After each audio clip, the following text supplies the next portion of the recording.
Après 3 semaines passées sur mon workshop, j'ai d'ailleurs fait une vidéo récap la semaine dernière, il était temps que je m'attelle à toute autre chose cette semaine, à savoir la mise en place d'un coin coup de cœur à la médiathèque. Je vous ai emmené avec moi ce vendredi qui était le lendemain de l'inauguration d'une exposition à l'occasion des 80 ans de l'ICFA, ce qui explique ses très belles marches. J'avais fini à 20h la veille puisque j'avais participé à un cours de FLE, donc j'ai commencé un tout petit peu plus tard et j'en ai profité pour aller prendre mon petit déjeuner sur la terrasse. Il fait super beau ces temps-ci, donc j'en profite. Vous connaissez la chanson, je commence toujours par faire un point sur ma to-do list. En théorie, je suis en stage de FLE, mais en réalité, je fais un peu de tout, donc maintenant j'organise mes to-do en 3 catégories: communication, réseaux sociaux, médiathèque, culture et FLE. Pour le coup, aujourd'hui, je me suis essentiellement occupée du coin coup de cœur à la médiathèque. Alors, je vous explique le plan. J'étais censée avoir ce petit bout de fenêtre, donc dans l'idée, les livres sont sur les présentoirs, il y a des petites pancartes avec 2-3 infos, l'affiche est collée à la vitre, puis de la déco avec des petites guirlandes de cœur. J'étais pas trop sûre de moi à ce moment-là. J'ai commencé par refaire mes petites pancartes, elles étaient trop petites et il y avait trop d'infos dessus, donc j'ai recommencé ce que j'avais fait en plus grand et avec moins d'infos. Mais je vous avoue que j'étais toujours pas très emballée, donc je suis passée à l'affiche. J'avais simplement à trouver une photo pour illustrer et j'ai finalement opté pour celle-ci que j'aime beaucoup. Comme j'étais pas trop inspirée, j'ai commencé à mettre en place, à essayer de voir où est-ce que je pouvais mettre les guirlandes et finalement, changement de plan. Le coin coup de cœur ne sera plus sur le rebord de la fenêtre mais sur ce petit cube. Et là, j'ai demandé de l'aide à ChatGPT parce que je savais plus quoi faire et je me suis rendu compte que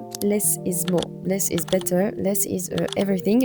Donc j'ai repris ces idées. Pour les petites pancartes, je vais mettre beaucoup moins d'infos, juste un petit mot pourquoi on aime, ça allégera le tout. Et la guirlande avec les gros cœurs qui m'a pris quasi toute la matinée, mais c'était fun.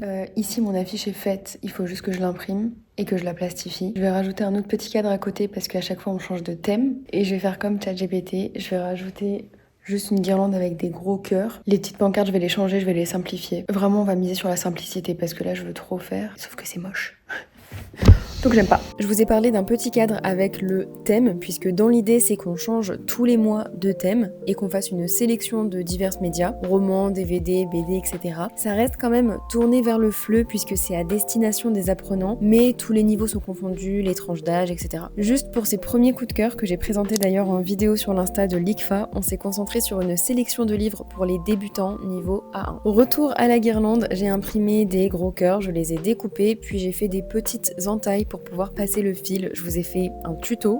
C'est pas compliqué en réalité, mais c'est un peu long. Je vous montre pour l'instant ce que ça rend. Il y a encore pas mal de petites choses à rajouter, notamment des petits cœurs et pourquoi pas quelque chose d'un peu interactif. Par exemple, une enveloppe avec plein de citations dans laquelle les gens pourraient piocher et donc ils repartiraient avec leurs petites citations de livres. Mais à voir, c'est encore en réflexion. Je devais ensuite passer à autre chose. Le site est actuellement en travaux, en cours d'amélioration et je devais écrire un texte de présentation pour l'un de nos professeurs et donc c'est ce que j'ai fait, c'était assez rapide. Et enfin, avant de partir, j'ai relu la feuille de route de lundi prochain puisqu'on a la visite de 50 élèves, c'est énorme, 50 élèves français et allemands qui viennent visiter l'institut. Il y a des petites activités de prévues, une partie visite, donc j'ai relu tout ça pour être au point et voilà tout. Ma journée s'est terminée à 14h, c'était assez tranquille ce jour-là. J'espère en tout cas que ça vous aura plu et je vous dis à bientôt pour une prochaine vidéo. Bisous!